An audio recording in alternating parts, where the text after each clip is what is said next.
Pai, perdoai-lhes, porque não sabem o que fazem. Foram essas as palavras que Jesus murmurou enquanto pregos de ferro de 15 centímetros atravessavam seus pulsos, perfurando nervos que enviavam ondas de dor incandescente por todo o seu corpo. Mas essas palavras de perdão escondiam uma realidade que a tradição cristã suavizou ao longo dos séculos. A execução de Jesus Cristo não foi uma morte serena de um mártir resignado. Foi uma tortura sistemática projetada pelos romanos, para ser a forma mais brutal, humilhante e dolorosa de morrer que a mente humana podia conceber. Hoje você vai descobrir que a crucificação de Jesus foi muito mais calculadamente cruel do que as representações artísticas sugerem, que a flagelação romana era um instrumento de tortura tão devastador que muitas vítimas morriam antes mesmo de chegar à cruz, e que cada detalhe da execução foi projetado não apenas para matar, mas para transformar a morte numa demonstração pública de sofrimento que podia durar dias.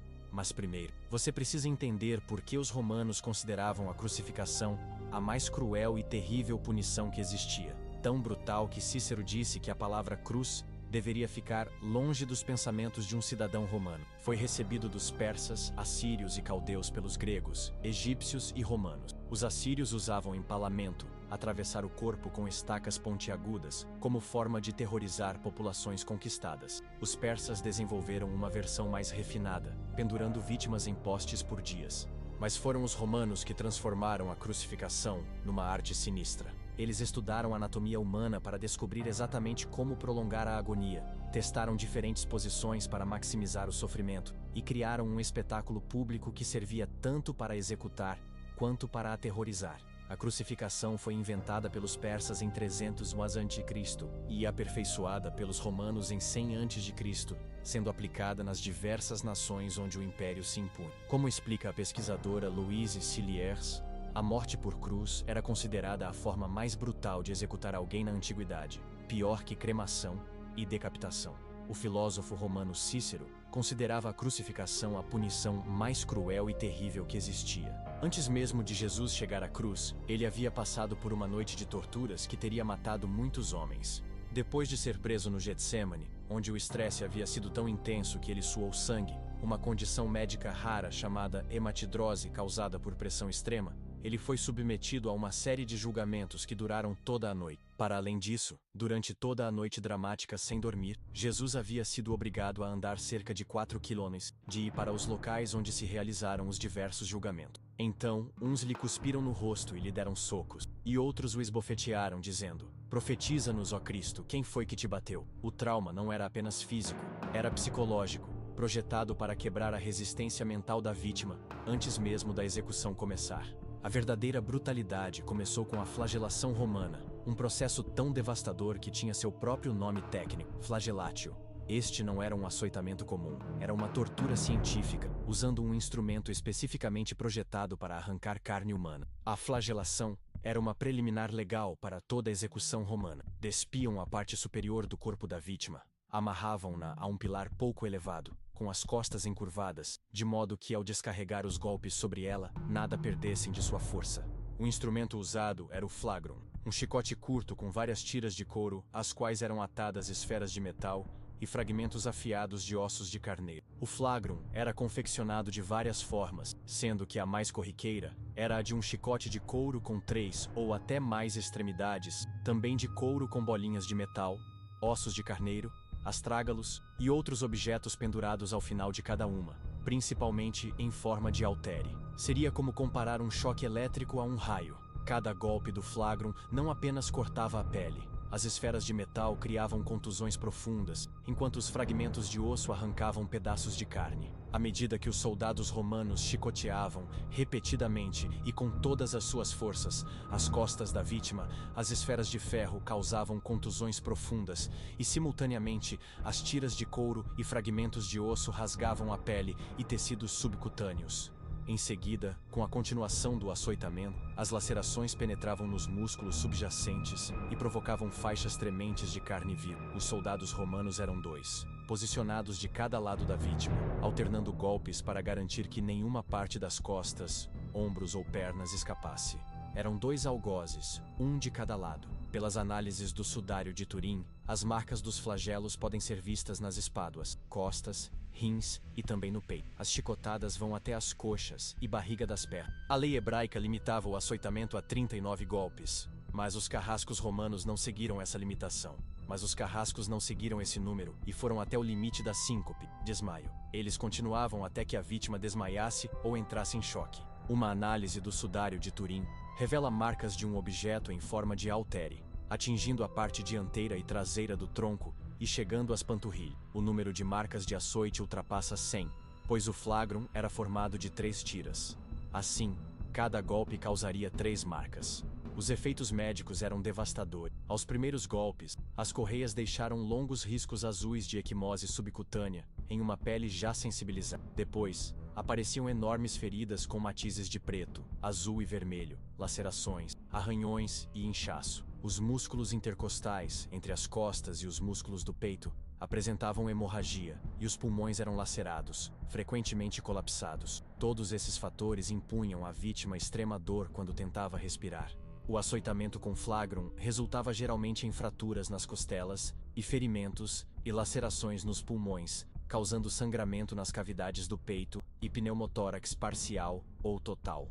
Estudos recentes provaram que uma simples fratura nas costelas causaria a perda de 125 mililitros de sangue. As vítimas esperneavam, se contorciam em agonia, caindo de joelhos, mas eram forçadas a se levantar novamente, até não poder mais. A vítima guinchava a cada golpe, normalmente implorando por misericórdia.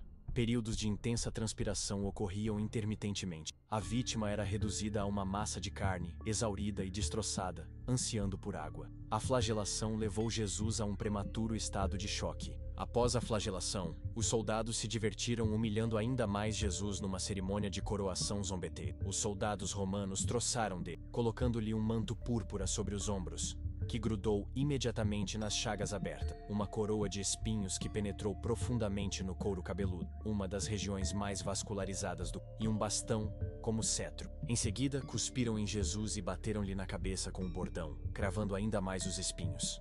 Como o couro cabeludo tem um dos suprimentos sanguíneos mais ricos do corpo, isso causou sangramento profuso que escorreu pelos olhos, cegando-o parcialmente e criando uma mistura de sangue e suor, que tornava ainda mais difícil respirar. Quando chegou a hora de ir para a execução, Jesus estava em estado crítico.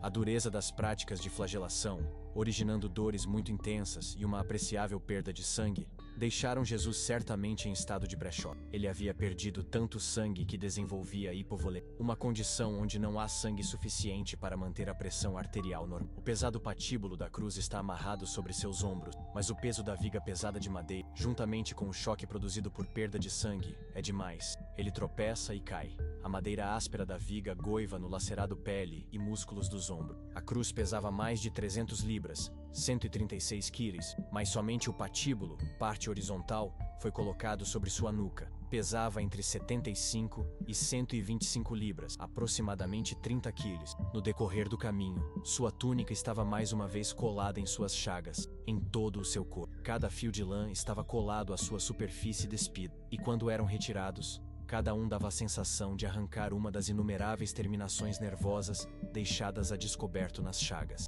O caminho até o Calvário, em aramaico Gólgota, o lugar da crucificação, tinha aproximadamente meio quilômetro, mas para Jesus, em seu estado debilitado, cada metro era uma tortura adicional. Finalmente, os soldados requisitaram Simão de Cirene para carregar a cruz, não por piedade, mas porque precisavam que Jesus chegasse vivo ao local da execução. Ele recusou. Esta recusa não foi heroísmo. Foi uma decisão deliberada de experimentar conscientemente cada momento do sofrimento que se seguiria. Os condenados eram expostos nus, suspensos por horas ou dias sob sol escaldante, diante de uma multidão. A intenção não era apenas matar, mas causar vergonha e dor intensa. A posição do corpo pendurado dificultava a respiração. Para inspirar, o condenado precisava se apoiar nos pés e nos braços, ambos pregados à madeira, o que causava dores intensas. Contrariamente às representações artísticas tradicionais, os pregos não foram colocados nas palmas das mãos. Elas não suportariam o peso do corpo. Os pregos eram inseridos nos pulsos, entre os ossos do rádio e ulna, penetrando o túnel do carpo e lesionando o nervo mediano. Esta localização era anatomicamente precisa. Os romanos sabiam exatamente onde pregar para que o corpo ficasse suspenso sem que as mãos se rasgassem. Quando o prego atingia o nervo mediano no pulso, Causava dor que irradiava pelos braços como fogo líquido, uma dor tão intensa que criou a palavra excruciante, que literalmente significa da cruz. Cada prego nos pés perfurava entre os ossos do metatarso, atravessando artérias e nervos.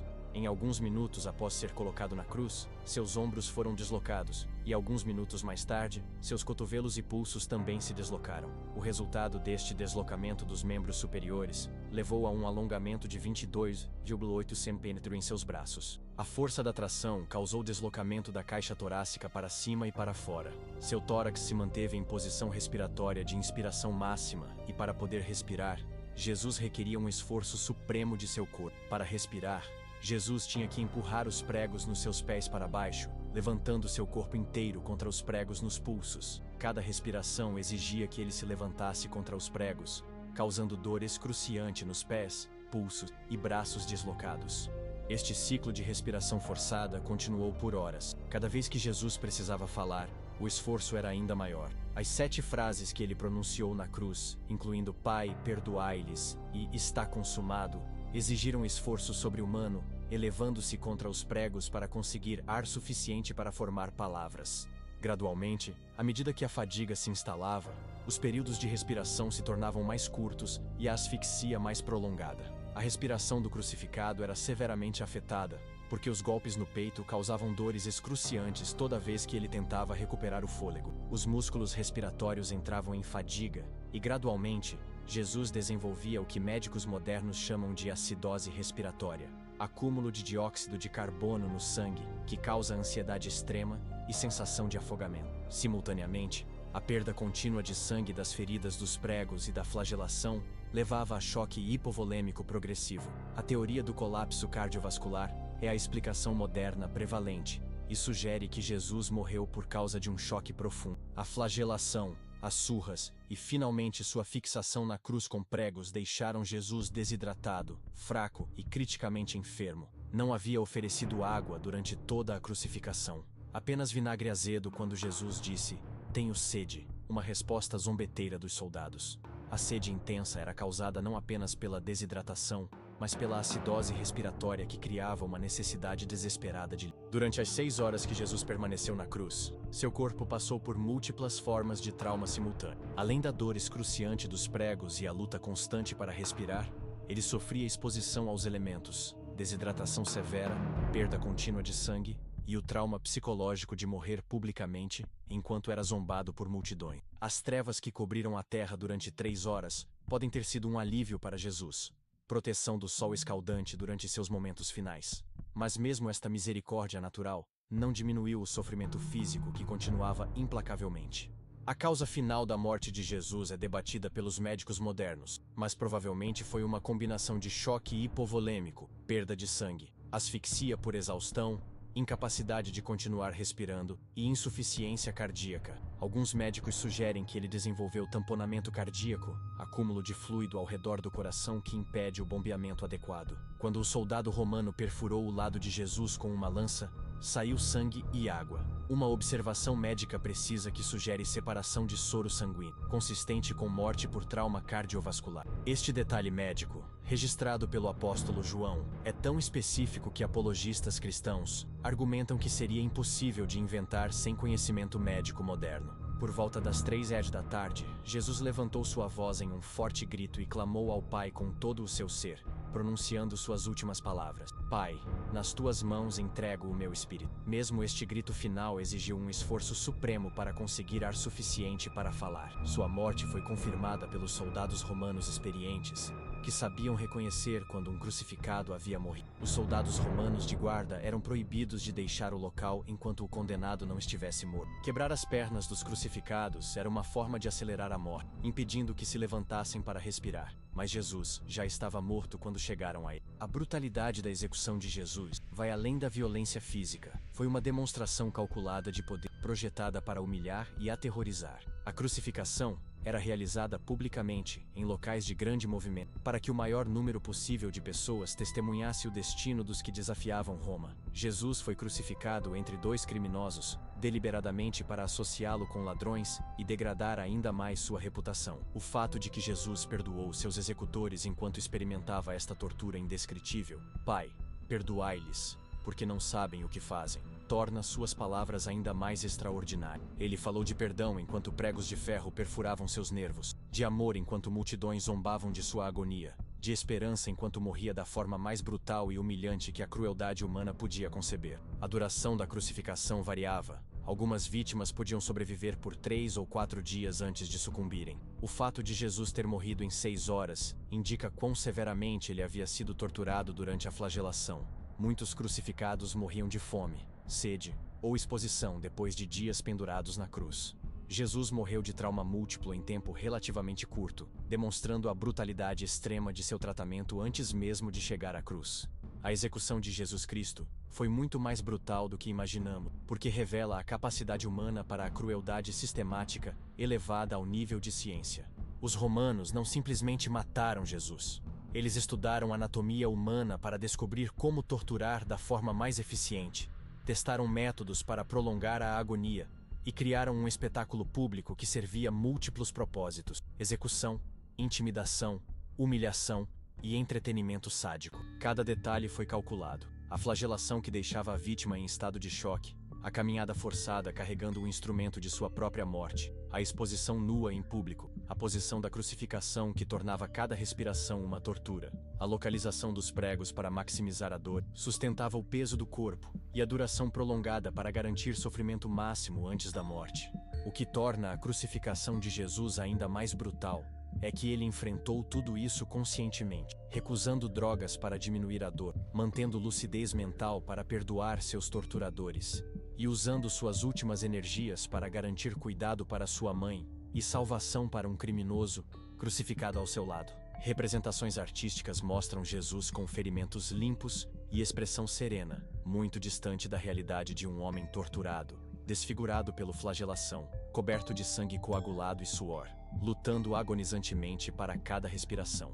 Compreender a verdadeira brutalidade da execução de Jesus não diminui seu significado espiritual, intensifica-o, revela a profundidade do sacrifício, não apenas a disposição de morrer, mas a disposição de morrer da forma mais dolorosa, humilhante e prolongada possível. Mostra que o perdão que ele ofereceu não veio de uma posição de serenidade distante, mas do centro da agonia humana mais extrema. Mas para entender completamente este legado, precisamos reconhecer que não foi uma morte suave de um mártir resignado. Foi a sobrevivência consciente da tortura mais brutal que a crueldade humana podia infligir, enfrentada com perdão, amor e esperança, até o último suspiro agonizante. Quando olhamos para crucifixos hoje, raramente consideramos que eles representam um instrumento de tortura tão terrível que os próprios romanos consideravam impróprio para seus cidadãos.